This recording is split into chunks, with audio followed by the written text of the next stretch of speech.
Kenyam Kanastin Barash, Mabaja Link, Nor Online TV. Rajabalinga Jan Guasame, Ban Ling Namandan Lero de Weekend Nasser, Chanjang Icon Dialano Kashanka Welkel, Kapairo Ron Kinadara with the Jendang with one and Osho Korcha talk, a Weekend Nasser, Kere Kanasser.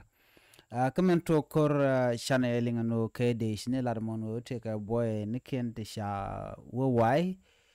Not to we call and guasamo me she can crack a quarkin shu tuono shu quarkin chu nyo right ka which chu joy ka no bane tin contin ladian can go shi boy no kunji kan ka wai ba la lar ko chicken mo chicken be nyok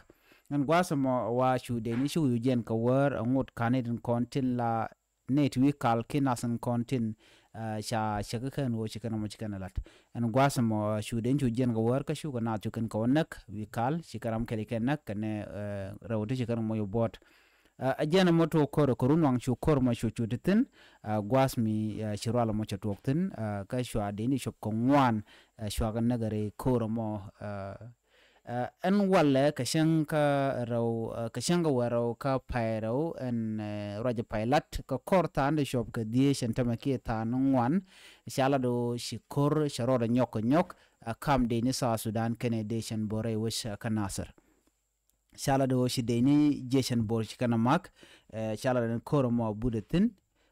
kam jeshan bor Canadian la de ni sa Sudan ki South Sudan People Defense Force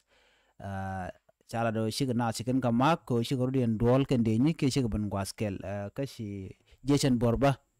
chicken gor no bu ka rudien gang ka gang dan de ka rudien gang aje en mo mi shala do sharo da lare wuchen wini ka jen gwasme mi jira mi jidit ka jen channel ma ka jen gwasme de jite jen ojin nyak nas ko ken ko blatin kon lat kon ke be ko shop gonsen gor kon ke de ko ten en lera me jele dandi yeling gore nyak ne ko ken ban le jek kamudo dien mite mishalat ke bien abden den kon tore we kana saruni bien ka shwalingan gwasme jen gwa dandi lera under pektin biate kamal bye bye